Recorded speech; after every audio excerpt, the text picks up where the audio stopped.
Invocation is I'll lead it today. Start with the Pledge of Allegiance. Please place your right hand over your heart. Ready, begin. I pledge allegiance to the flag of the United States of America and to the republic for which it stands, one nation, under God, indivisible, with liberty and justice for all. Okay, I'd like to just, we probably have all heard the news that we lost a very beloved member of our community last week, Faye Angus, and she passed away on Thursday. And those of us that have been following the city council, we've watched her on TV long before we were even involved because she was such an eloquent speaker. And the Mountain Views News did a little article about her, and I just want to point out a couple of things, just quoting from the article. It says she was very passionate about preserving the quality of life in Sierra Madre and was absolutely fearless when confronting opposition. And getting on the wrong side of Mrs. Angus could be quite uncomfortable, and I know many council members were. I never was. She never got to me, but I dreaded if she ever got mad at me. But she was also charming and funny even while chastising you. But anyway, I mean, I really appreciate people like her that take the time to come to the meetings and, you know, voice their opinion. I think this makes for good government here in Sierra Madre. She lived here many, many years, was quite an accomplished writer, and, you know, had other causes that she was very passionate about. So I would just like to just have a moment of silence in her memory, and yeah, may she rest in peace.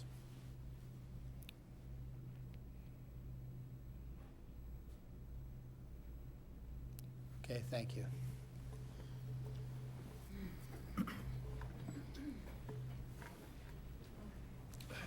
Okay, reports out from closed session. Yes, thank you, Mayor. The council met in closed session to do the annual performance evaluation of the city manager and completed that task. And direction was provided to the city manager.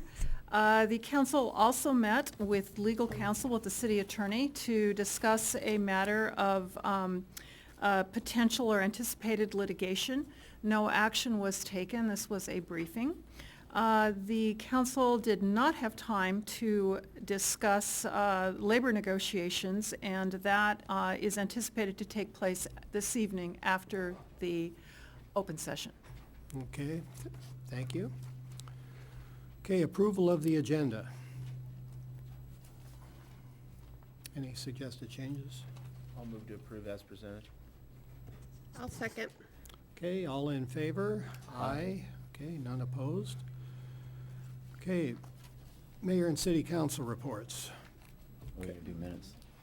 Oh, approval of the minutes, sorry.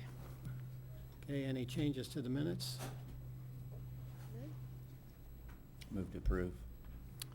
Second. Okay, all in favor? Aye. None opposed? Okay, Mayor and City Council reports. Who'd like to start? I'll go first. Went to the Friends wine tasting, Friends of the Library wine tasting Friday night, and just want to compliment the Friends of the Library. They pulled it off again. Just another amazing wine tasting event, and so just a fantastic job. Kudos to everybody on the board and all the volunteers. Also, I had the pleasure of going to Little League opening day on Saturday morning. I thought I was done with Little League. My son aged out this year, and I'm up at Dapper now. But I was asked by a friend to help out to coach a t-ball team, so I was out there bright and early Saturday morning, and what an amazing community event that is. If any of you have never seen it, put it on your calendar for next year. I'll go up to Heasley and catch the parade on the way down. But it was really something, and I just want to, they always do it up so beautifully, and particularly Jim Heiberg, the president up there, did a wonderful job. Went to the community services meeting last night, and they're doing a great job on top of things. And one last comment, I just wanted to tell everyone that if you're not aware of this, Sierra Madre Pony League is really upping their game, so to speak. Edgar Garcia, the new president up there, is just really doing all kinds of amazing things with the board he's working with. They've got 8 teams playing up there now, which is amazing. And they've done all kinds of improvements to that field, and it's really, you know, a place if you want to get some entertainment on a Saturday. There's some pretty good baseball going to be played up there this spring. So just a word of acknowledgement to them. Okay. I have nothing to report. Okay. Ladies? You know, I just want to thank the Friends of the Library for another fun Friday night at the wine and tasting. A lot of fun, a lot of good wine, a lot of good food, and again, they did a tremendous job, and to thank them for that. Sounds like the same report as many of my other colleagues here, but I'm hoping to hear of a very positive result from the Friends of the Library event. Had a very good time. I know my husband was very jealous he couldn't partake in the wine tasting as I did. The Little League event, I did not catch the name of the one player that played a Star Spangled Banner on the electric guitar. Casey Skett. Casey Skett, you're getting some media coverage here. I even put it on my Facebook. I said, no, Jimi Hendrix couldn't beat this kid. And I missed the public safety meeting, so I'm hoping we'll hear an update from that. Okay, only thing I have to report is I did attend a LA County meeting to elect our new representative to the AQMD, and I did vote with the majority to re-elect Michael Candiotti. And as you've all heard Michael when he's come to give his annual report to the city of Sierra Madre, he is absolutely somebody who walks the talk. He takes public first of all, he's a South Pasadena council person, but he always takes public transportation to all the events that he goes to, a combination of riding the trains, buses, bike, and he just really is passionate about this. And even though there's little things that I might nitpick about of restrictions, all of us can appreciate the progress that's been made with clean air in Southern California, and there's still a ways to go, and he's the guy to do it. So I think it was about a 21-9 vote, and he was reelected. So. Would you give me his name again? Michael Cacciati, Italiano. You know how to spell it, somebody? CACCIOTTI. TTI, thank you so much. There we go. I have it, thank you. Okay. Okay, all right, so now public comment. Would anybody like to comment on anything that is not on the agenda? Please come forward. And just state your name clearly so we can get it on the record. Sure. It was Dr. Gary Rapkin. I live at 143 East Laurel Avenue here in Sierra Madre. And I first want to compliment the City Council on moving forward, working with the Sheriff's Department to fill in this time when we have a shortage of manpower. And I appreciate the steps that you're taking to alleviate that issue. But I would like to very briefly speak to the large issue of the replacement of the current police department with the Sheriff's Department, and would hope that the mayor and city council would take a very, very careful look at the possibility of doing that. As a superintendent of schools for 20 years, I had an opportunity to work in 2 different communities. Both of those communities had 2 cities. And in both cases, one city had the police department and the other worked with the sheriffs. And I would say that in my 20 years experience as a superintendent, that the Sheriff's Department did an equal job from top to bottom, as well as the Police Department did. Both of them served our students and the communities very, very well. It's my understanding that the city of Sierra Madre continues to face a deficit, and that there would be a possible savings of anywhere from $500,000 to $700,000 if they move the Sheriff's Department in. That would be quite a savings. It also would come at a time when my understanding is that you're having a tremendous difficulty filling spaces for officers at this time. that are choosing not to join on to the Sierra Madre Police Department.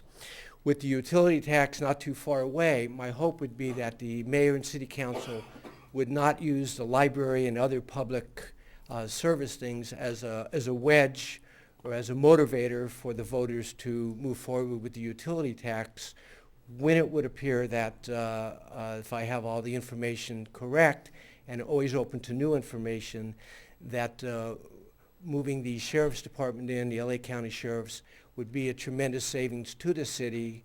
We'd continue with the same services and perhaps even greater services that the sheriffs could provide. Once again, in closing, my experience for 20 years with 4 different cities, 2 of those with police departments, 2 of those with sheriffs, was that all the services to our students, to the community, to the families, were all taken care of very, very well. Okay. Thank you. Thank you. Okay, anybody else care to speak? Mayor, council members, city staff, my name is Steve Stafford. I came from Temple City. I've lived there all my life, and the sheriffs have done a tremendous job there. In the last year, the homeless situation has gotten bad. I've actually started helping them, and it's getting better. And the sheriff has programs to deal with just about any problem that can come up. They have done this since Sherman Block was sheriff. It's community policing. They have specialized policing. They can deal with anything. I've seen them deal with a multitude of things in Temple City, and it's always come out real good. And the one thing I read today in the Orange County Register and the LA Times was some of these officers that went to the college police academies, the state some of the teachers weren't state certified, so those officers are ending up behind a desk. Nobody knows how many at this point that has happened to, but I spotted today in both papers, and I see some problems if you guys don't do this, because I know that at least 6 Fullerton officers had to be put behind the desk and have to go back to school. They said a couple Santa Ana, and in LA County, at least Baldwin Park, but they're not naming any more numbers. They know that there's a problem out there. Thank you. Thank you. Anybody else care to speak?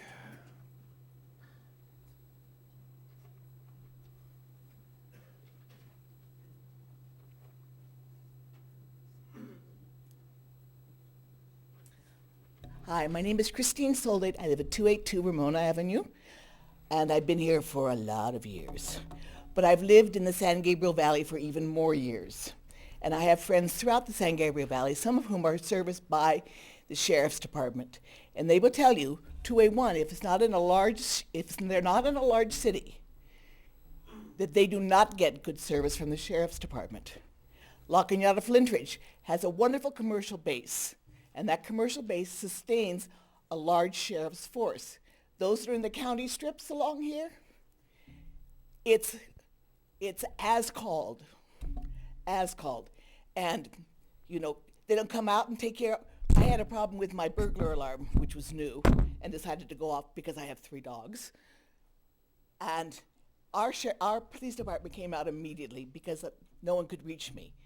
They took care of the problem. They took care of the dogs. And it was very, very nice. But that's not going to happen with the Sheriff's Department. We have supposedly, as a full police department here, 22 officers. How in the world are you going to supplant 22 officers by 2 sheriff's people who are basically on an on-call basis? I don't see how it's going to happen. I know because I'm around in the city all the time, and I've talked to a number of shopkeepers who are also friends of mine, and they say the same thing. They are very trepidatious about allowing a sheriff's department with a very limited number of personnel to take over the city, to protect the city. They're afraid that some of them are going to have to leave. So whatever sales base we have now could also further be eroded. And that's it, because I'm out of breath. Thank you.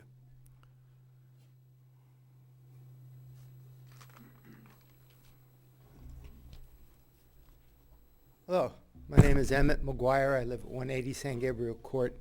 I think we're in a funny position tonight. There are two different issues regarding the Sheriff's Department. One is going to be on the agenda later, discussing asking them to cover us overnight, which I fully support. And the other that's been brought up is the issue of actually closing our police department and having the sheriffs patrol our streets, which I do not support. I very strongly support the UUT increase in April and keeping our local police department. And this is not to knock the sheriff's department, which I don't want to do. Considering the way we were turned away by the other local cities for help, asking for help from them, I think I'm very grateful to the sheriff's department for being willing to come in and help us police our streets for an interim amount of time. I think there's been some misunderstanding and misinformation about the amount of savings that would occur. There was a long process, which I participated in to a small degree, determining what the savings might be if the sheriffs were to take over.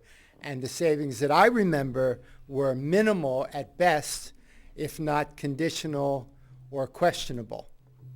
Certainly not the large figures that have been mentioned. So to sum up and finish, I very much support the sheriff coming in and helping us on our overnight patrols. And I hope that passes tonight. And with all due respect to the sheriff's department, I like our local cops. Thank you. Thank you. Anybody else? Okay, seeing no one, we'll close public comment and bring it back. Okay, now we have a presentation update from our Public Works Director, Inman, regarding water conservation and the city's water quality report. There's a PowerPoint, Mr. Mayor.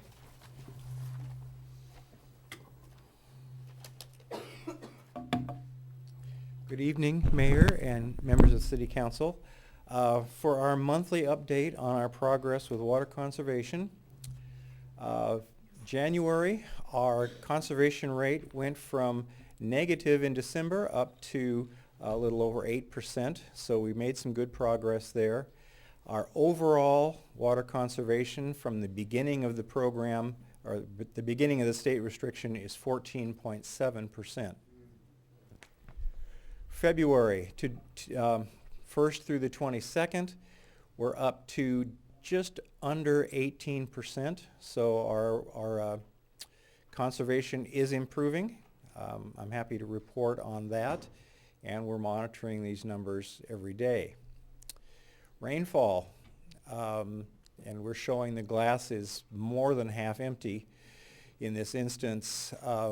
Year-to-date rainfall in Sierra Madre, roughly 9.5 inches. That is even less than the drought total we had last year, and you'll see that our 50-year mean is 25 inches. So far El Nino hasn't done a great deal of assistance for us.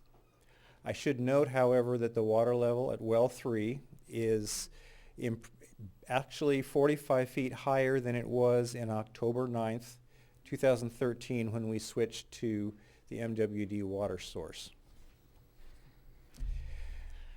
In terms of water system leaks, we have repaired 4 leaks since the last report I gave you on the 26th. And prior to that, from June to December, we were repairing an average of 43 leaks a month. So perhaps, I'll knock on Formica here, maybe the worst has passed, but our leakage is down considerably, and our guys are actually getting to spend some time at home with their families on weekends these days, which is a good thing. Council has asked staff to contact our top water users. We put together a list from the February billing of the 30 top water users. We noted that 15 of those, half of those, were at or below their conservation goal, and we opted not to contact them initially. Essentially what we did was contact the 50% of those that were exceeding their goals. And these were the results of those contacts. 5 had leaks that were already repaired. There was one elderly individual that was not aware that he even had automatic water sprinklers and was watering as often as twice daily. We were able to help him correct that. And you can see the other items that we took care of there. We visited some. We went to doors and left business cards. We have scheduled audits, and we did have 3 calls that we placed that were not returned. And in wrapping up my report, our water projects that we have ongoing, the Skyland Idle Hour Water Main Replacement Project is wrapping up this week. The final 2 connections were being made today, and paving is supposed to take place, or is scheduled to take place on Friday, so we can go off then and leave that neighborhood in peace and quiet. And the next phase of the water main replacement project is set to come back to you on March 8th, and at this point we're looking at a possible recommendation for rejecting bids on that particular project. And with that, I would be happy to answer any questions that you have. Director Inman, I just wanted a clarification. So for our customer contacts, the 30 top water users, that was a list that you'd already created? Yes. And you contacted all 30 of those people? We contacted only those that were over their water consumption goals. Okay, We didn't contact the ones that were at or under their goals. So you didn't talk to any of these people before? We had not talked to these people before, no.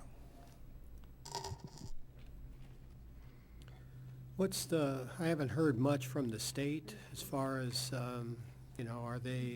how's the rest of the state doing? And is there any rumblings about cracking down and issuing fines? I've heard no rumblings about cracking down. I have not heard anything back from the state since they noted that they had received our correspondence back in October. I have heard that water conservation late last calendar year was down statewide. But again, I've not heard of any new crackdowns. As you know, the conservation program was extended through October of next year. Yeah. I wonder, the northern part of the state's been getting rain. Seems to be alleviating some of their concern with the state? Alleviating some of their concerns, and we're building a good snowpack in the Sierras that will help us with some of our problems, but it certainly doesn't indicate that the drought is over at this point. Questions? Okay. Thank you. Well, I'm just, we need to know when you'll be making a recommendation at some point if we're not meeting our conservation goals, and at some point, we'll be looking to you to tell us when you think we need to figure something else out. Okay. Okay, so now on to the consent calendar, Madam City Manager. Consent calendar item 1A is adoption of resolution 1612, approving our demands. 1B is authorization to sign the scenic agreement for increased broadband for Sierra Madre Public Library.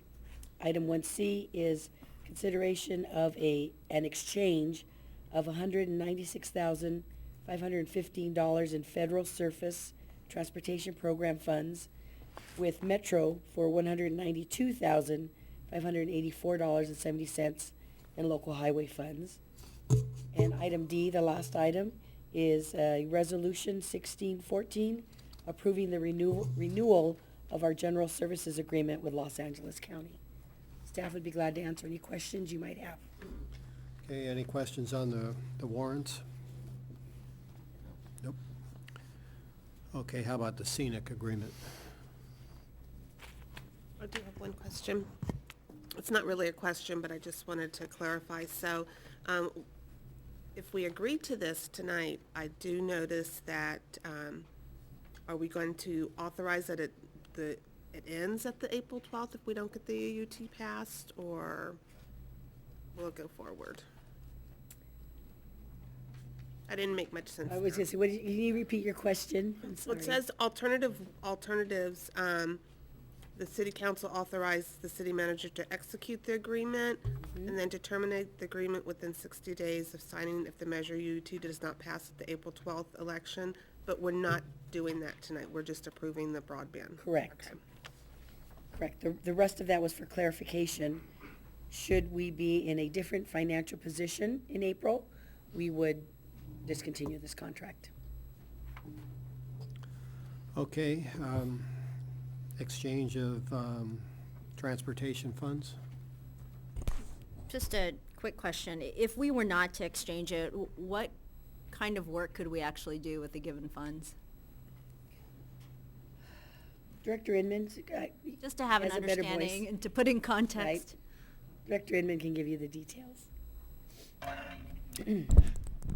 If we do not exchange those funds, we will have to limit our work to only our major roadways, arterials, and major collector streets.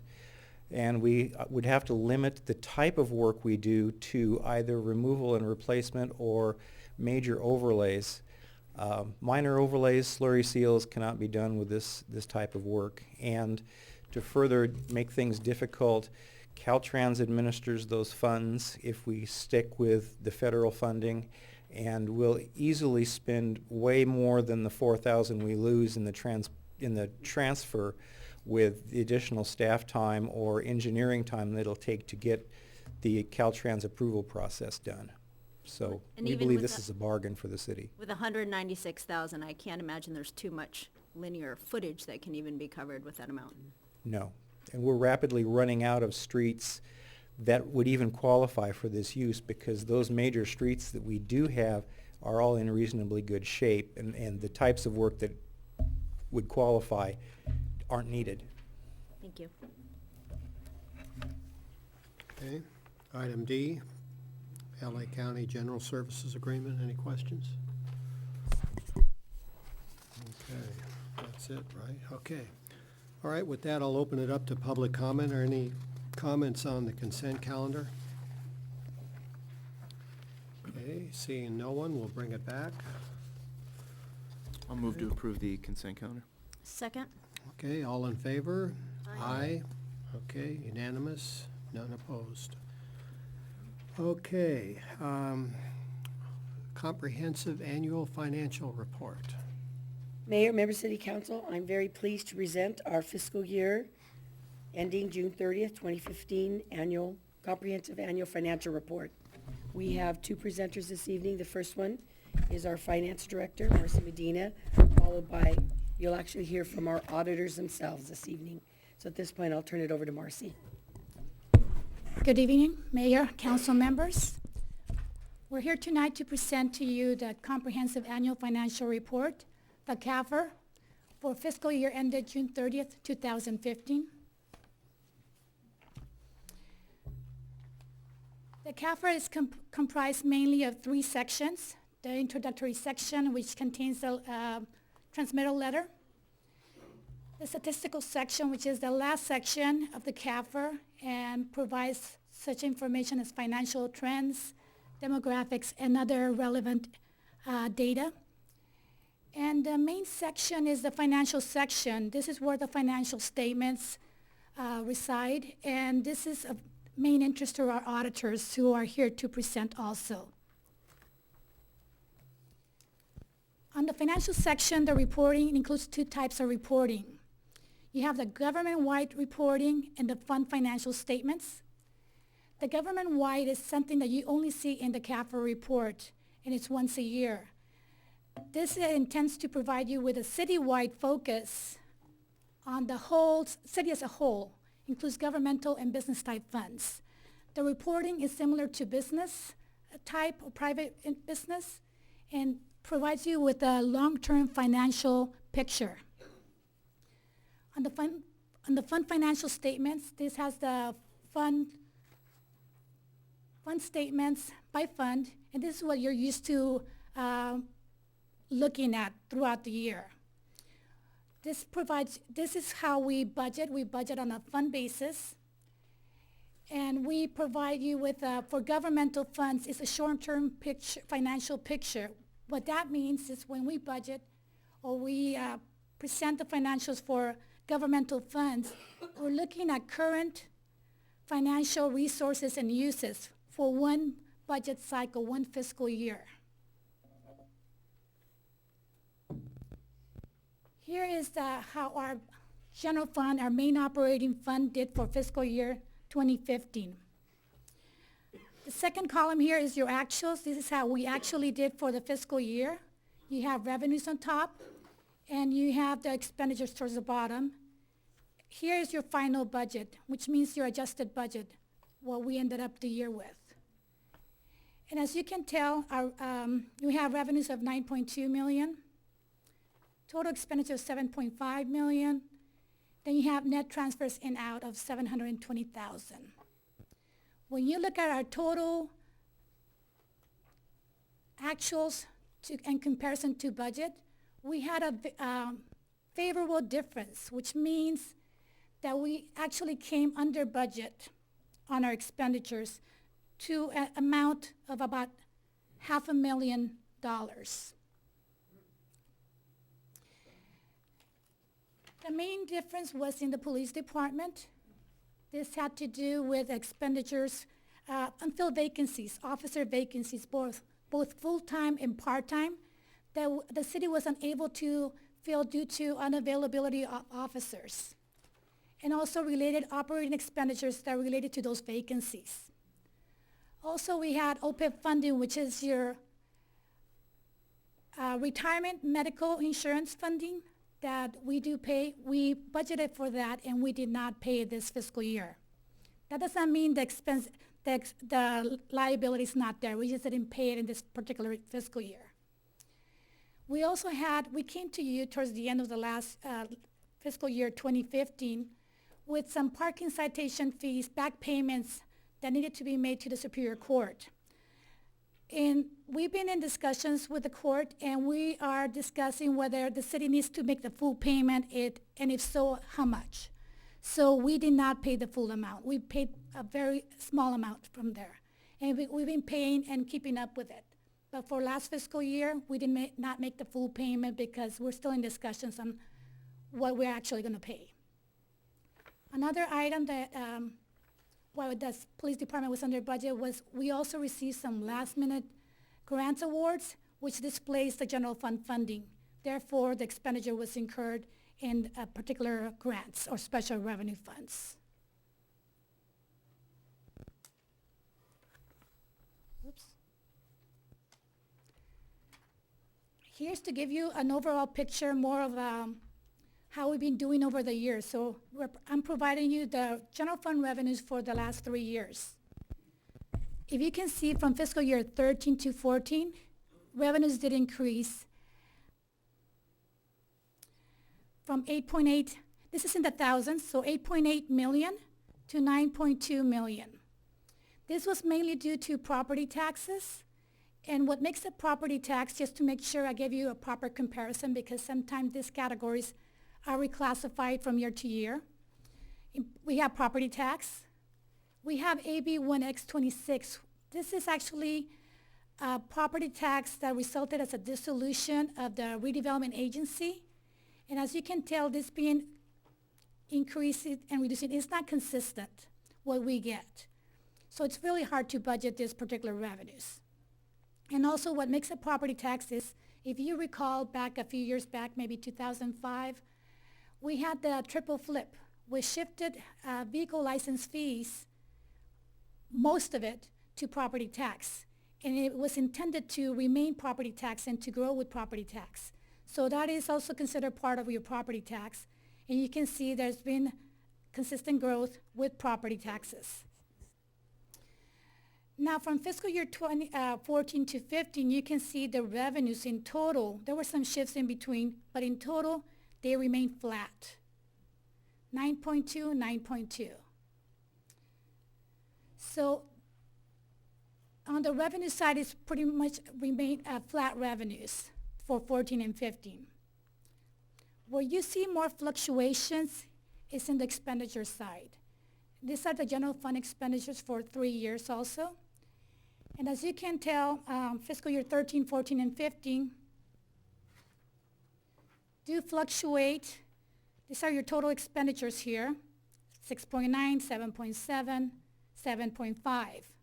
So they went up 14, and then they went down in 15. And then you have also the net transfers in and out, which they're actually transfers to, let's say, recreation services to provide to, if there's a need for additional resources, the general fund transfers the balance to cover those expenditures. That's recreation, paramedic services, development services, and also some special assessments that don't cover the cost of the assessment. So what I want to point out is some skews and expenditures. You cannot say there's a particular trend because you got to be aware that, for example, in fiscal year 14, we had elections. So that expenditure is going to be higher in that particular election year versus the non-election years. So expenditures will not be consistent. Another thing that comes into play that is a major skew is also your OPEB, or your funding of post-medical retiree benefits, which we did fund some in fiscal year 13, and also 14, but not in 15. So fiscal year 15 does not include a funding of any post-medical benefits.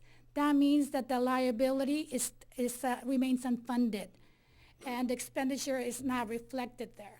So expenditures don't really, there are skews to the trend, and this is the reason for those skews. So what you might interpret as a savings might not be realistically a savings. It's just what was paid in one year versus the other. There's a different reason for it. Another thing that might skew the expenditures is when we have capital expenditure. Let's say we invest on something that's general fund funded, and it's a capital asset. In that case, it would be reflected as an expenditure on the fund statements because it's short-term resources. And therefore, it will reflect a higher expenditure because there was an investment in a capital asset. So those are things to take into consideration when you're looking at the numbers on the expenditure side.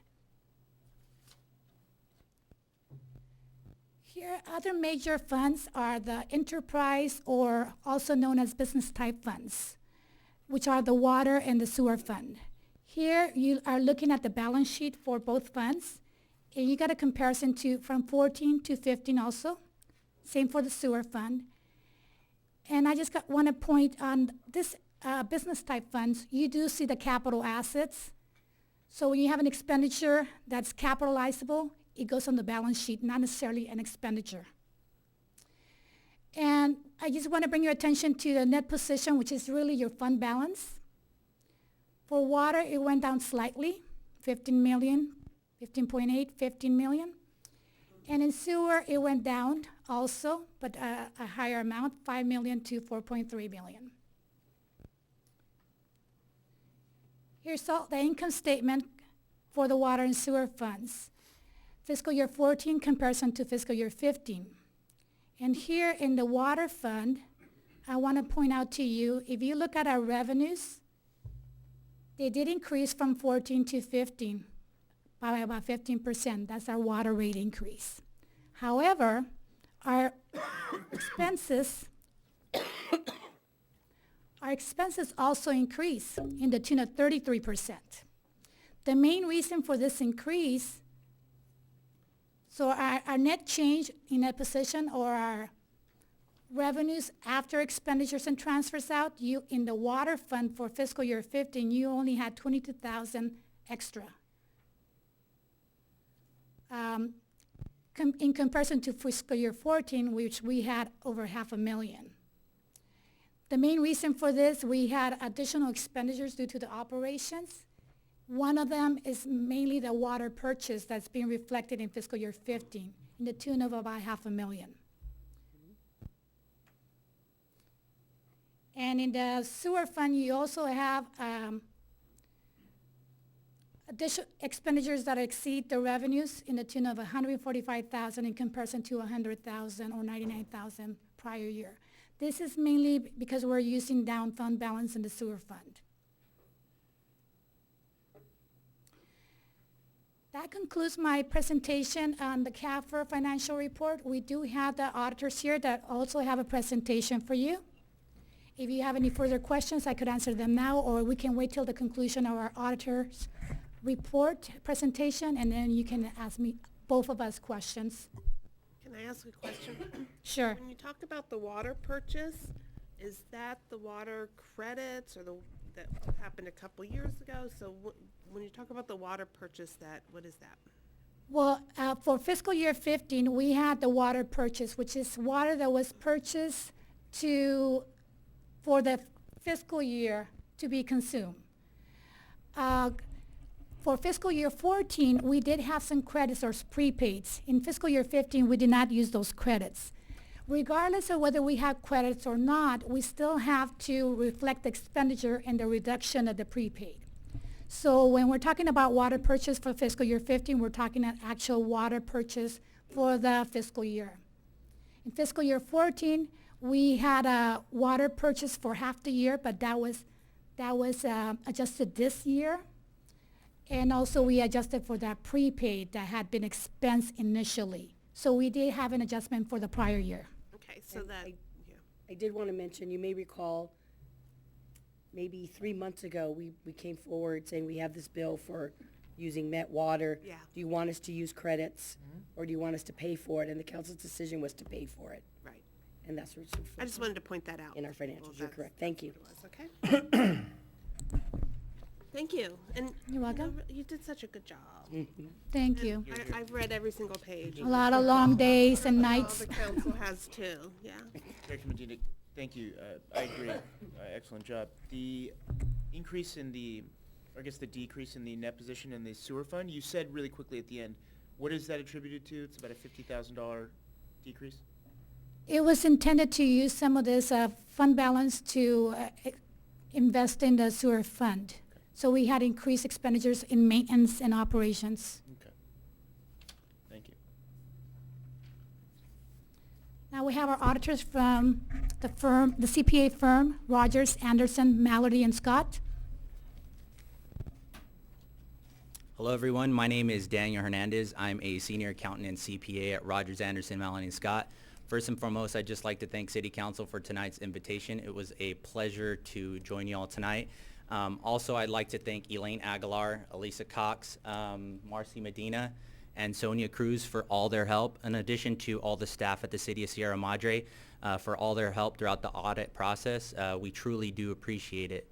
And we've prepared a presentation for you all tonight with regards to the June 30th, 2015 financial statement audit. So here we go. The responsibilities of the auditor. As I mentioned, we're engaged to audit the financial statements in accordance with generally accepted auditing standards. And while management is ultimately responsible for the financial statements, our responsibilities as auditors is to express an opinion as to whether the financial statements are reasonably stated in all material respects in accordance with generally accepted accounting principles. And ultimately, we provide reasonable and not absolute assurance. And as found on our independent auditor's report within the June 30, 2015 CAFR, the city's CAFR, you'll find that we issued an unmodified opinion, also known as a clean opinion, which is the highest level of assurance that we can provide. And our last bullet point down below is we reviewed management's annual financial statements for the city's CAFR. And here we go, audit process. We performed an interim audit in that we performed internal control testing to complete our risk assessment procedures and ultimately design our year-end audit procedures. And as part of our year-end audit procedures, we performed analytical procedures, substantive procedures. We performed inquiries. We examined different forms of documentation. We confirmed balances with outside parties. And some of the other work that we completed is we read the minutes of the council of the oversight board from the successor agency. We also did a GAN limit agreed upon procedures. We reviewed and obtained relevant documents, contracts, debt agreements, and in conjunction with the partner, the audit team reviewed the city's financial statement data and supplemental note disclosure information in coordination with city staff. And as found and previously mentioned, ultimately we issued our audit opinion on the independent auditor's report found within the CAFR. And as previously mentioned, we issued a clean, unmodified opinion, and we reviewed the MD&A and letter of transmittal along with the statistical section found within the CAFR. As part of the June 30, 2015 financial statements, you'll find that the city implemented and adopted GASB 68, which brought forth a net pension liability, which can be found on the statement of net position found within the government-wide financial statements, in addition to the proprietary fund financial statements. And you'll note that the total net pension liability booked was $9,021,416, split as shown on the PowerPoint between governmental and business type activities.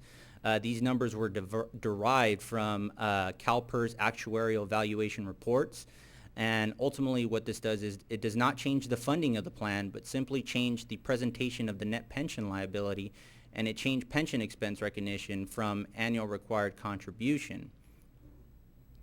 That concludes my PowerPoint. Are there any questions that you may have for us? I have a question. Sure. Thank you for coming tonight. Thank you, appreciate it. Thanks for the invitation. $9 million net pension liability. Mhm. Do you guys do other cities around here?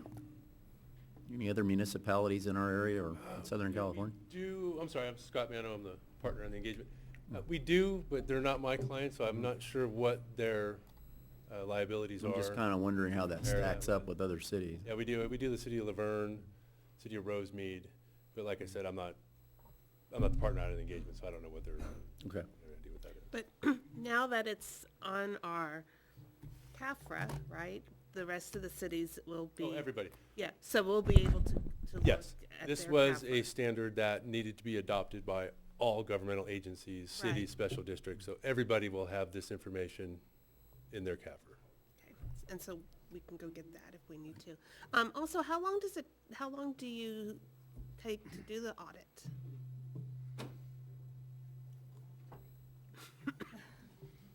Well, it typically depends. As far as this audit, we came at interim, and that typically lasts about a week.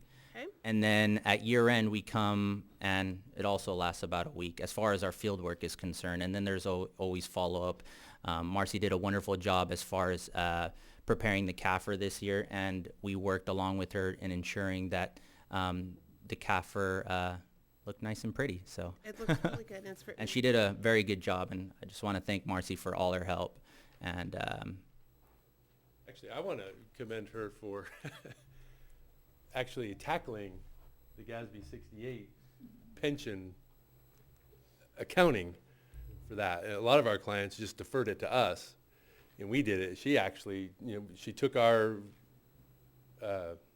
we had a shell, and she took all the data, and she did an excellent job. I mean, that was good. That was a good job. We do like our finance director. thank you, everyone. Appreciate it. Okay, Any thank other you. I don't. Thank you. I do need the name of the second gentleman from the audit. Yeah, could you repeat your name again, Mr.? Oh, Yeah. sorry. Mr. Scott Mano, M-A-N-N-O. Thank you. Thank you. Okay, any other questions? Just a couple of questions is, I think it's worth asking is the transfer. Sorry, are all the microphones on? Oh, I'm start. Mine's away from Turn it. it off. No, I mean, these features, otherwise you get, when they're all on. Oh, it's you buzzing? get feedback, it's buzzing. Okay. People at home. Okay, so the two big, I'd say anomalies was the decrease in expense of the police department and also the change in the transfers out. So can you just elaborate a little bit on those for the sake of the public that's watching? The decrease in the expense for the police department was covered by the finance director, but I will summarize. It was about $477,000 less than what we thought it was going to be, the expenses for the police department. Basically related to the decreased staffing, so there's salary savings. And whenever there's decreased salaries, when there's decreased staffing, there's decreases in other line items like uniforms. We're not going to spend as much money on uniforms, ammunition. There's other associated line items. So it results in a decrease in not spending all the money in those line items. We were also fortunate to get some last minute grants. One of them was bulletproof vests. That one of our sergeant was actually successful in getting a grant. So instead of spending the money out of the general fund, we were able to get it out of the grant fund. The other area was mentioned is this OPED. Just to clarify, it's the it's post-employment, other post-employment benefits, OPED. We didn't, it was budgeted for this fiscal year, we didn't pay it, but that's because it was based on an actuarial. We actually had overfunded OPED Right. the two previous years. So we included in the budget originally, and then as a result of the report, we didn't have to pay it after all this fiscal year. Yeah. And because we are currently paid, we will, that cost will come back. Yeah. Because we do need to do a new actuarial analysis. Yeah. And then we'll know how much we need to pay for the next year or two to keep caught up. Yeah, right. So we keep setting aside enough funds to pre-fund that future obligation. Yeah. So that was another significant portion. So unlike the pension obligation, we had overfunded the medical benefits. At this point in time for this year. Yeah. Mm-hmm. And that might not be the case in future years. Right. Mm-hmm. Okay, how about the parking citation fees? You say we still will have to pay that, so that'll be in next year's budget? In this current year's budget? I mean, this year's budget, yeah. Once it's negotiated, the amount owed. Yeah, okay. Okay, then the other question is about the transfers out. I mean, Oh, we yes, I'm had sorry. decreased about $300,000. The transfers out, the big line items on there is the paramedic program and the planning department. We operate those as two separate standalone funds because they bring in a significant amount of revenue. But the revenues that come in for paramedic fees, for example, doesn't bring in enough revenues to completely fund the paramedic program. So the amount that's needed to completely fund the program is a transfer from the general fund. Same on the planning side. You pay planning fees when you come in, you're going to build something or remodel something. You pay your fees. So there's fees coming in, but there's never enough fees coming in Right. to completely fund the expense of the planning department. So again, a transfer is necessary to fully fund the operation. What happened in this fiscal year is we had an anomaly in having much more planning revenues than we've ever had in the history that I've been here, all related to the Stonegate project. So we had a one-time blip in extra revenues, which means our transfer in was less. So next year, we're going to go back to what is normally our normal transfer in, because it's pretty close, the same amount every year, but fiscal year 15, there's an anomaly because of extra revenues. And part of the reason for those transfers is, we've discussed this many times, because the council has not authorized full recovery on, That isn't entirely it, to be fair. There are certain operations that there shouldn't be, that should be covered under the general fund. There's some things that are council initiated that aren't associated with a particular development project. oh, you mean just like updates to our municipal code and things like that? I Right. see. So there's always some activities that you can't get a fee, Yeah. recover a fee from. So there should be some, but I have to say, in this year, you were probably in the 50 to 70% range of fee recovery. Yeah, The current fiscal year we're in now, you increased fees. We're at 75% more or less right. this fiscal year. So the council has been working towards the fees we do have coming closer to full fee recovery. Yes, okay. Okay, any other questions? Sorry, and just a clarification, when you're saying the anomaly from the Stonegate, that was 2014 though, right? Not 2015? Am I looking at the 15. wrong line? That was last spring, Last right? I think it was 2 point, was it? It was in 2 fiscal years. Okay, so the Like, licensing. we have an anomaly in both of those years. But for sure, we're not gonna have it in the current fiscal year. That would be under license and permits for revenues? Right. Okay. And just a follow-up question, and I should have asked when you're on that item, Mayor, but back to the variance or the savings from the police department. I remember one of the questions that I had asked was, you know, how does that compare to previous years? But if I recall correctly, we classified it differently, where it was all of public safety versus pulling out police and In previous audits, fire. Public safety was lumped together, police and fire. And generally speaking, we will underspend in the police department and meet our budget or slightly exceed the budget on the fire side. So previous audits, you couldn't see as big of a variance. Now that it's broken out, you see a separate number for fire and a separate number for the police department. It gives you more detail. But before the two numbers netted against each other, you're correct. Of course, the expectation is if you're fully staffed, you're not going to see that kind of savings every year. Exactly. Okay. Okay, other questions? Okay, at this time, we'll open it to public comment. Any comments on our consolidated annual financial report, AKA the CAFR? Okay.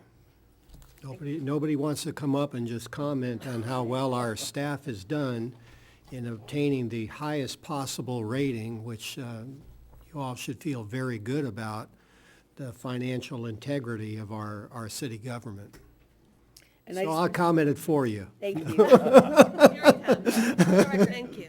As prompted, David Gordon, 460 Fairview Avenue. I'd like to congratulate the finance manager for the clarity of her presentation and for the 5-star rating from the auditors. I do actually have a question, and that is, in the section about the long term, is there anything about our long-term projected capital needs? And what are they, and roughly order of magnitude, and how we're going to finance it? Right. Not in the CAFRs. Not in the CAFR, but stay tuned, because that is a high priority for the council, and we will be doing some strategic planning on addressing that. Not tonight, though. But also, if I can add, we definitely have reports Yes. on the projections of the cost for long-term infrastructure projects. And lastly, I too want to thank Marcy and her staff. You know, she's a relatively new staff member to Sierra Madre, not new as being a finance director. And her skills and technical ability are just superb. To come in to do this work when you weren't here for the year that the activity occurred, it's a challenge. Yeah. And she did a phenomenal job, so I'd like to acknowledge her. Yeah, let's give her a round of applause here.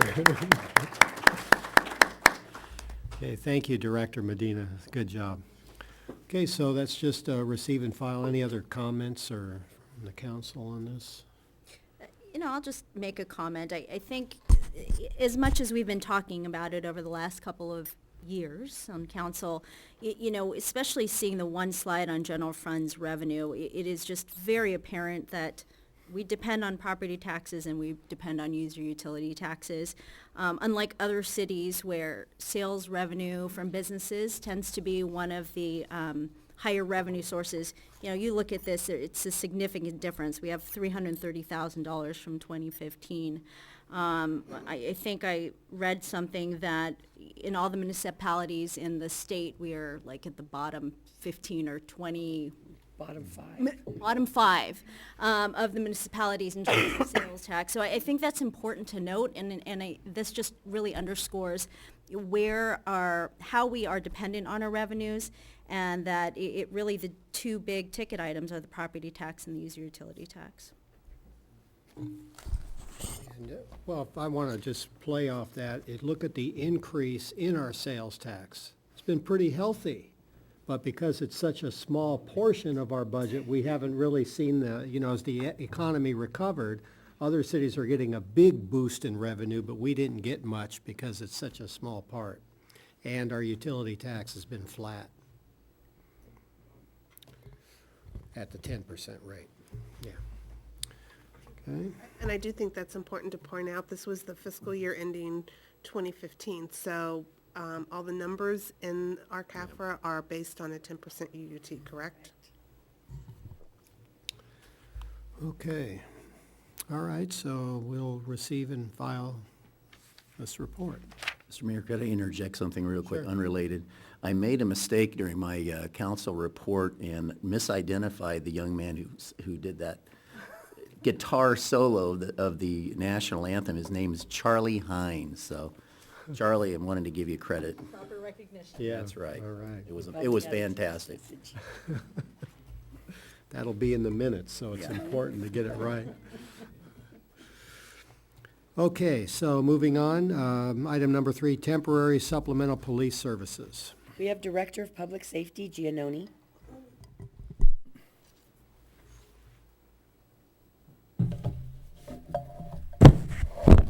Good evening, Mayor and members of the City Council. This evening, I bring before you the request for a temporary supplemental police services agreement to help staff the city with nighttime police patrol. The city is seeking to secure a temporary police agreement for nighttime services with the Los Angeles County Sheriff's Department. The Sierra Madre Police Department has been providing patrol services, but due to the numerous staff vacancies, the officers are working at an overtime pace that cannot be sustained, and it is necessary to secure supplemental services at this time. Staff has negotiated an agreement with the Los Angeles County Sheriff's Department, and a copy of that supplemental agreement is attached to your report as attachment number A. Should you approve this measure, staffing for nighttime services would start on Sunday, February the 28th. The cost to provide these services is $98,000 a month, and that is a current contract price through June 30th of 2016, and I'll explain an increase as we go through the report here. At last council meeting, I gave you a pretty detailed update on our staffing needs, our recruiting efforts, and our current personnel vacancies. They remain pretty much the same this week as they did a couple of weeks ago, although I did include that in your staff report for your review. Staff originally reached out to our neighbors, the city of Arcadia, to help us with covering nighttime services.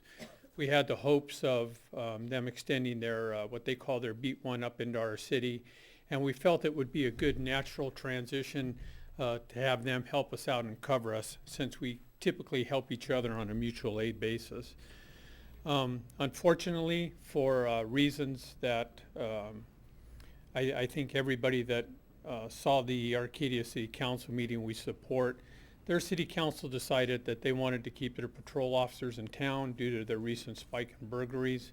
They wanted to make sure that their priorities were to protect their city, and we certainly understand that and support that. But that left us with no other means other than to contact the other San Gabriel Valley cities, which we did.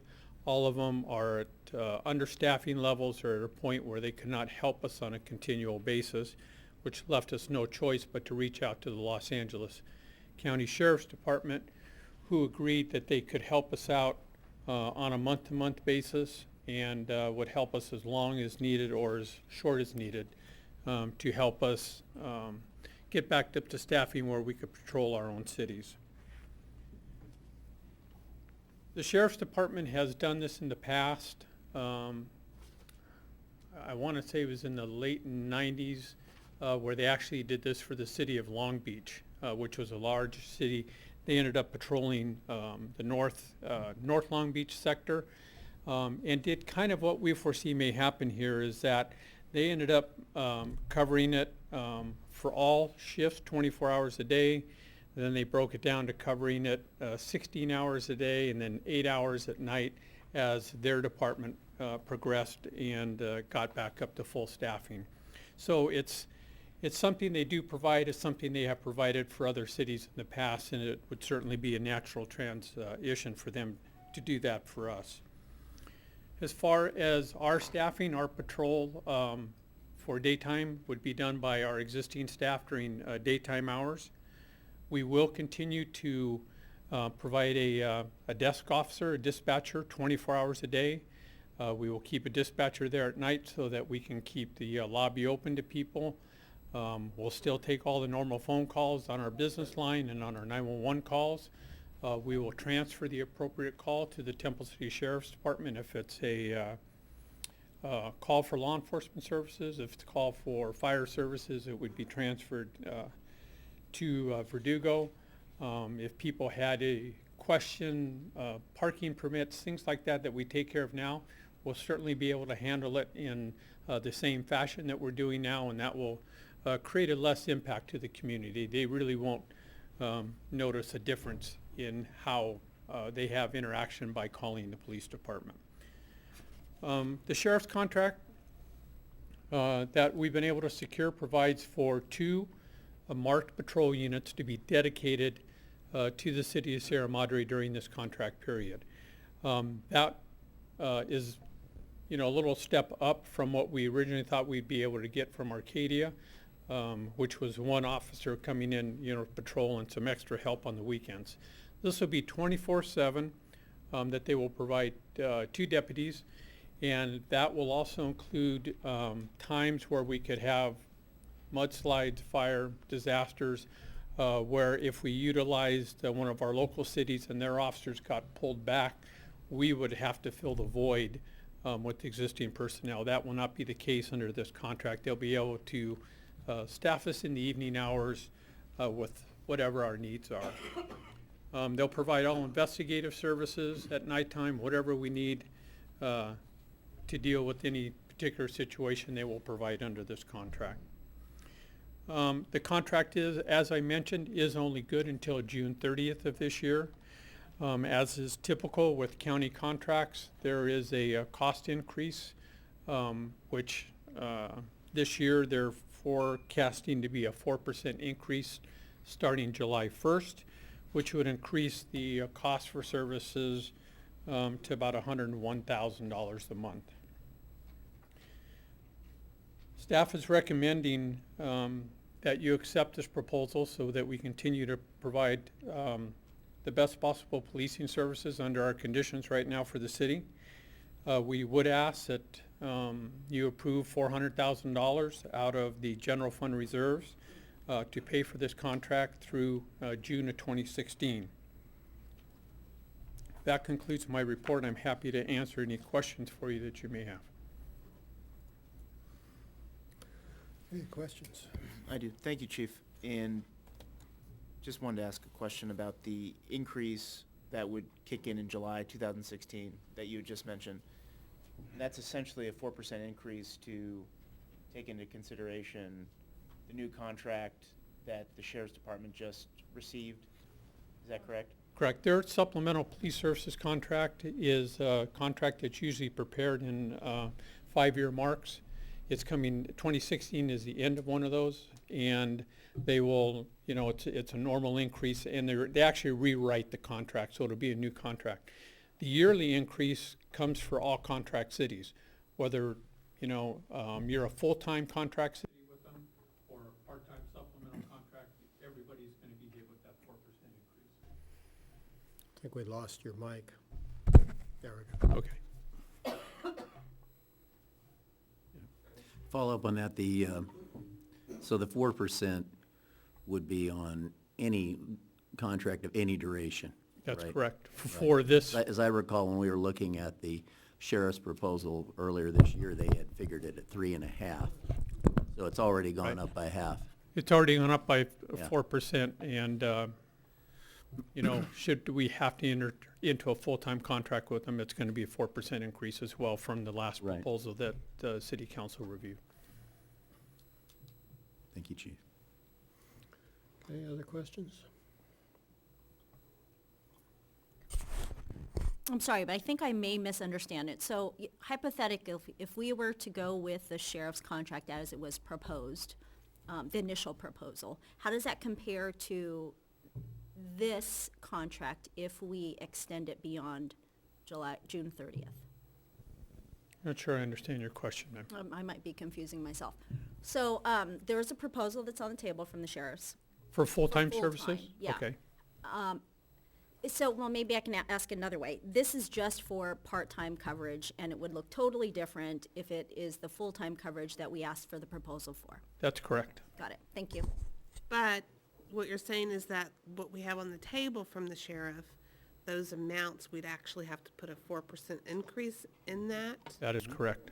So the numbers that we have currently are not going to be You're going to have to raise it by 4%. That's right. So like if we entered into a full-time contract for March, that would mean in July, it would automatically go up 4%, right? That's correct, ma'am. Okay. And I think you just misspoke one time, and I just want to make sure that the audience knows.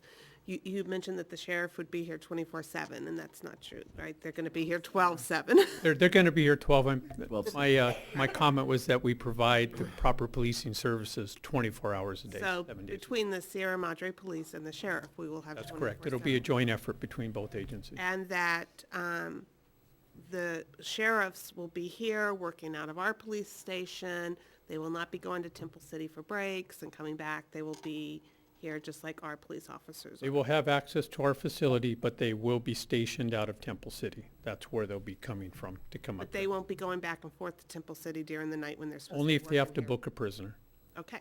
or book evidence, something of that nature.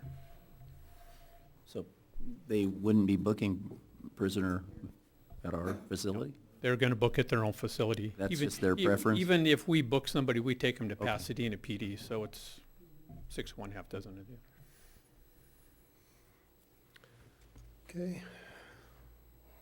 Okay, well, with that, thank you, Chief, and we'll open it up for public comment. Anybody care to comment on the proposal?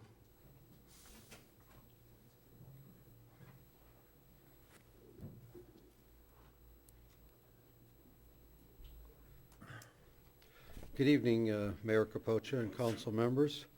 I am Barry Gold, the first write-in candidate for city council here in Sierra Madre in 25 years.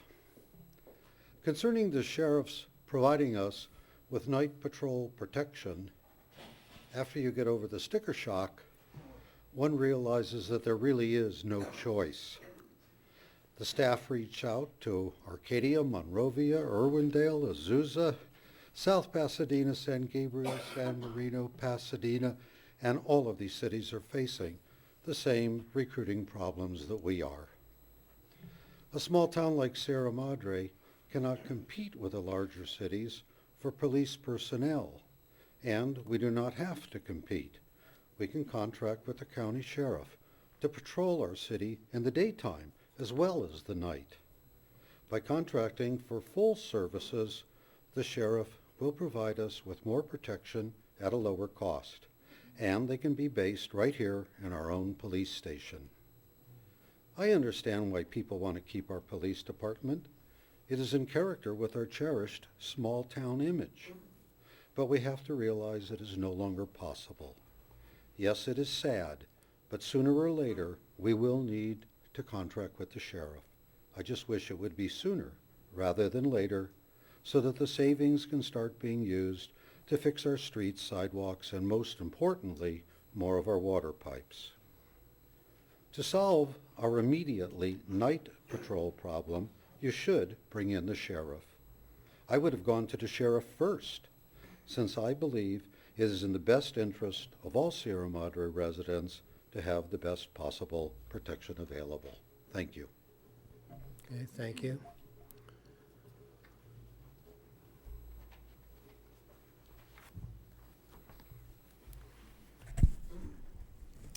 I'm Joan McGuire, 180 San Gabriel Court. As I understood it from, if not last council's meeting, one or two before, if we were to permanently contract with the sheriffs, I believe I understood that they would not be based out of Sierra Madre, that they would be based out of Temple City, and we would be closing our police department building. We would not be using it. Now, if I'm wrong, please let me know. But that's one of the issues that I have with going permanently with the sheriff's department. Also, from prior meetings, I understood that we weren't going to save that much year to year to year to year by going with the sheriffs rather than keeping our own police department, especially now that they've increased it 4%. That makes it even more so. So as I understand things, I am all for the temporary nighttime patrols. That makes perfect sense to me, but once again, I am not convinced that going full-time with the county is the fiscally prudent thing to do. Thank you. I'd like to just remind everybody that we're not discussing today full-time contract services, so we had open mic for items not on the agenda. That is not on the agenda. So if you wish to make a comment, just please make it brief, because we're not here to discuss that.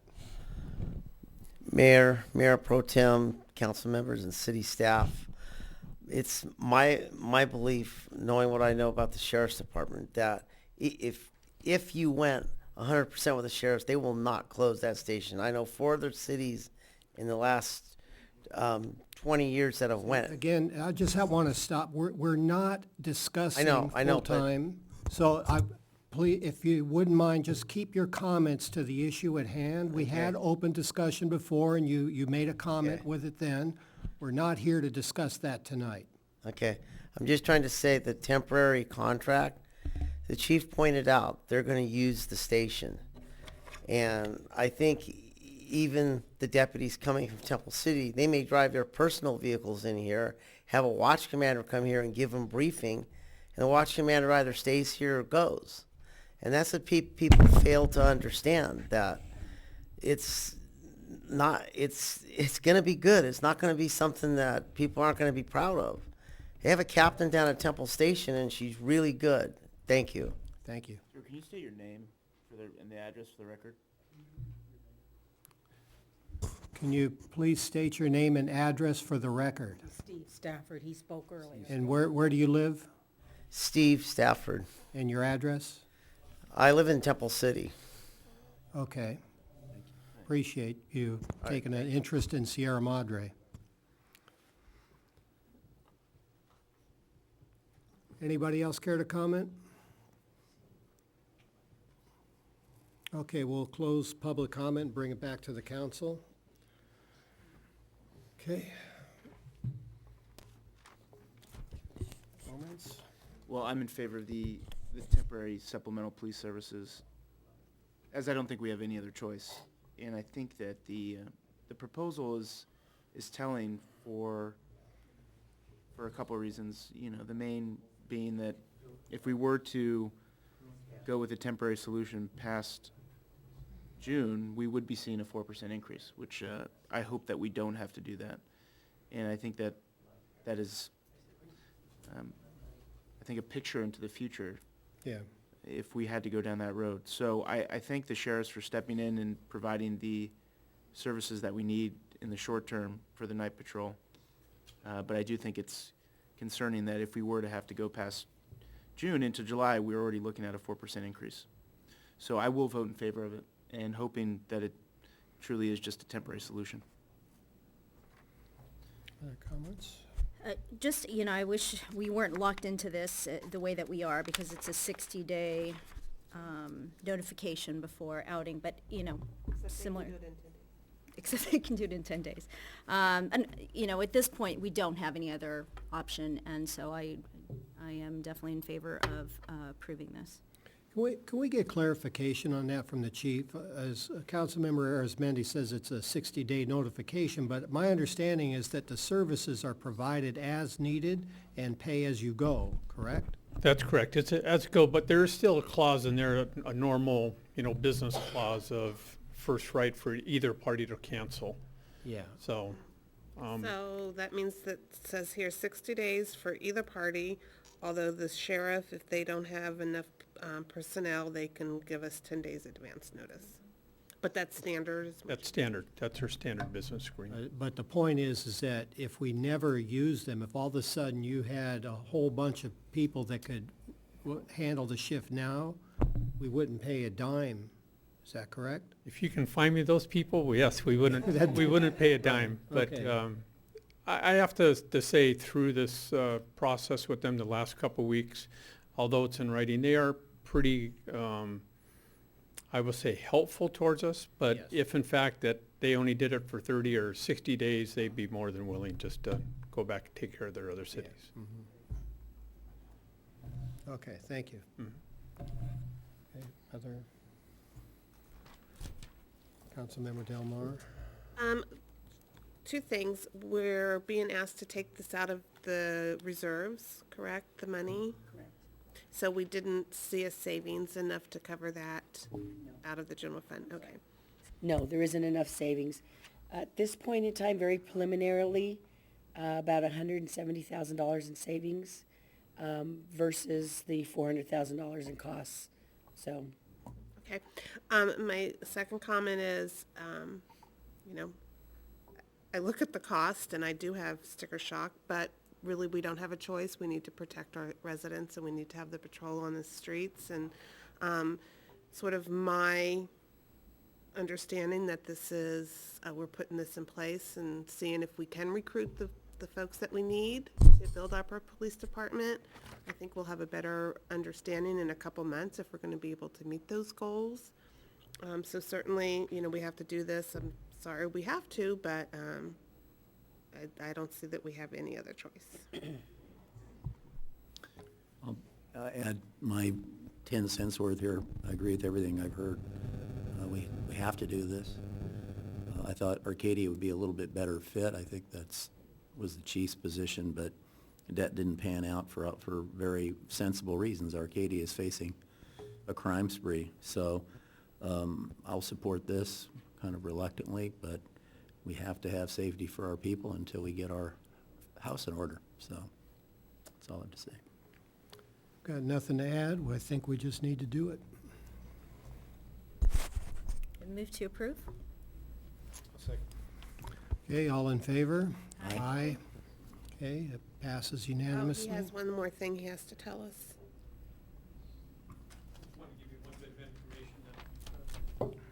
Just one more bit of information for the council that I was surprised of.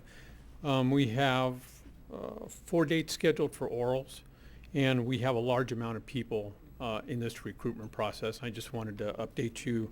On the 29th, we have 6 people that will be interviewing for police officer. On the March 9th and 10th, we have 22 individuals that we're interviewing for police officer. And on April 2nd, we've invited 122 people to take our written and physical agility tests. Those are the people that are going into the police academy. So we have a large cadre that Lieutenant Caseman's advised me that we're pushing. That you just might like those numbers. That's great news. Okay, appreciate it. Thank you. Okay, so, yeah. All right, we're done with number 3. Item number 4, discussion regarding consolidated election for the tax measure. Mayor, members of the City Council, you asked staff to return with information regarding timing and costs of consolidating the Stop the Utility Users Tax measure. As you're aware, this is different than Measure UUT, which is on the April 2016 ballot. This measure is an initiative that was circulated by 2 Sierra Madre residents that would result in a 0 UUT, or the complete repeal of the city's UUT. The proponents did not ask for a special election, and as you're aware, the results were certified too late in order to make the current April 2016 ballot.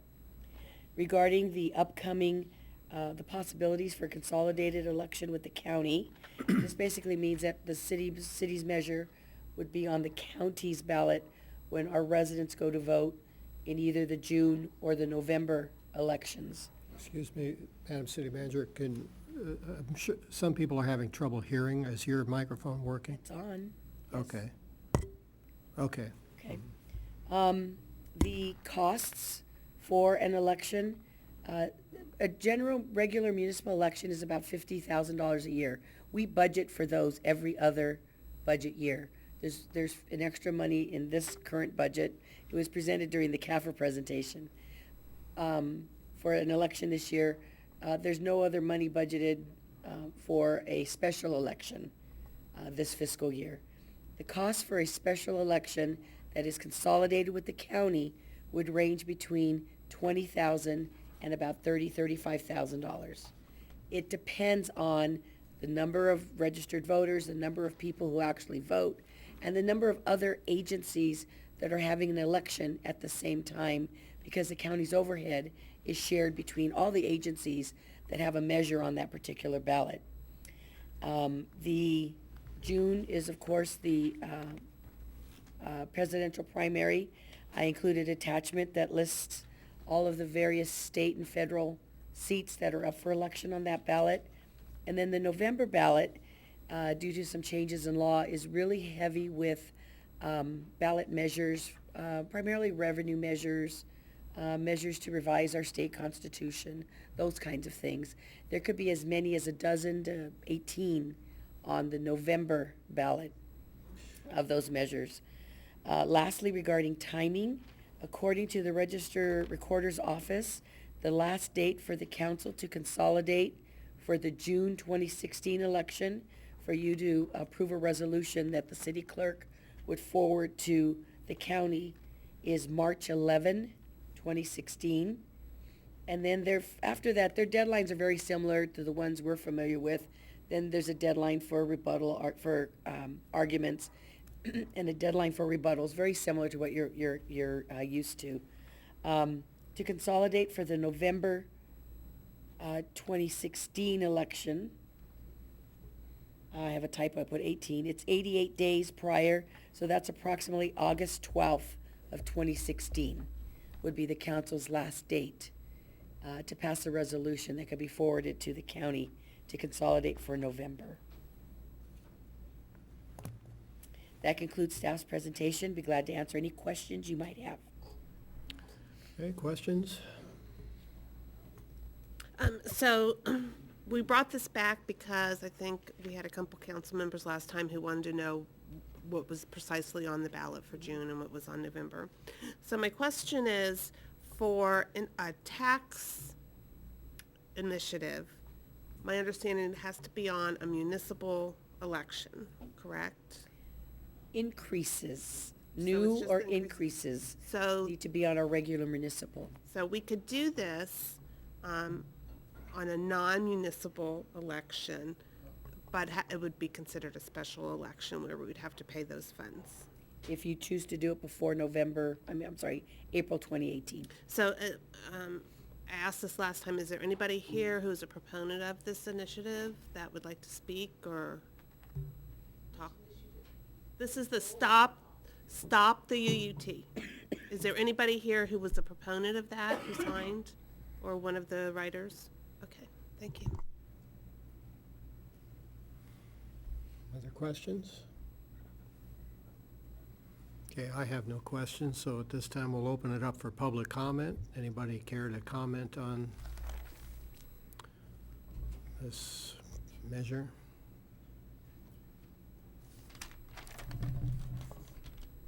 Hi, Emmett McGuire, San Gabriel Court. I want to speak against doing this. As a taxpayer and citizen of Sierra Madre, I see no reason to spend money on this ridiculous measure, ever. But I particularly don't see there's any reason to do it, even to consider it very seriously, before the April ballot, when we will have, all of us, a much clearer idea of the mind of the city regarding the UUT. Now, since we have till August to even put it on the November ballot, I would recommend and urge you to take no action until after we have the results from the UUT. That seems prudent fiscally and politically. So I see no argument against that. And if someone wants to make it, I'm willing to listen. But particularly with no one here claiming partisanship for that, I urge you to take my recommendation. Thank you. Okay, thank you.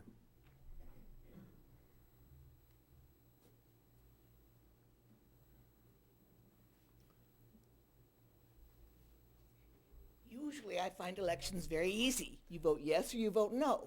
But we have one ballot measure that's going yes for UTT, and we have the other one that goes no for UTT. What takes precedence? Well, they're What not, happens if they both pass? they're not on the same, It doesn't make any difference. There's the one that says no on the UTT since it's later in the year. Does that take precedence? Is that going to put down the yes on the UTT? Yes, it will. UUT? Well, that doesn't sound very good, does it? No. And so 6 people could go and vote no on UUT in whenever, and 5,000 people could vote yes on the UUT in April, and the later election with 6 people voting is going to take precedence no, over... no, no, no. No. We'll explain it after public comment. After when? That's all we'll vote. After public comment, we'll Okay. make it clear. Yeah, technically what you're saying is correct. Okay, any other comments? Seeing none, I'll bring it back, and maybe our city attorney can answer the questions about what takes precedent and how that works. Yeah, no, it's a good question. It is a true statement that if you have the April election in the UUT and it gets a majority support, and then that passes in April, and then at a later election, whether it's a special election or the next general municipal election in 2018, if you get a majority of those who vote to vote in favor of repealing the whole thing, then that repeal would indeed happen. And so it would repeal the UUT that the citizens had voted to put into place this April. Yes, that could happen. But the point is that you need 50 plus 1%. Of those who vote, I think the hypothetical that the speaker was raising is that if you only had 6 people vote in the primary and a majority of those 6 votes were to repeal the UUT tax, that vote would indeed repeal the tax that potentially 5,000 people had voted to put in place in April. And that is a true statement. That's the way our election system works. So people just need to vote. That's right. Just get out the vote. Okay, so discussion, what's your preference, folks? Well, I think it's only right to honor the petitioners of the No on UUT's campaign. I mean, they didn't ask for a special election. I have to assume that they knew what they were doing and that they could have asked for a special election and that they wanted it on a general election for Sierra Madre. And the next one is April 2018. And to honor the wishes of the proponents and to save the city money, I propose that we put it on the April 2018 election. Okay. I agree completely. I agree. Again, as I asked tonight, we don't have any proponents from this initiative. They want it on a municipal election that will be 2018, and I just can't see spending the money on a special election that was not asked for, either in the initiative or after the denial. Thanks.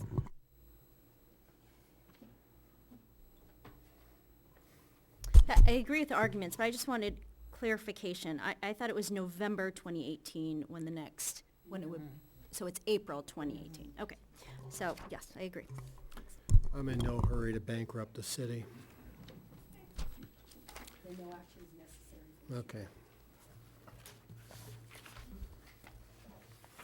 Okay, well, with that, geez, we're done, huh? Can you believe that? Oh, we got closed session, that's right. Okay. Okay, with that, we're going to adjourn the closed session. You want future agenda items? Future agenda items? None? None, okay. Bankrupting the city, yeah. All right, thanks, everybody.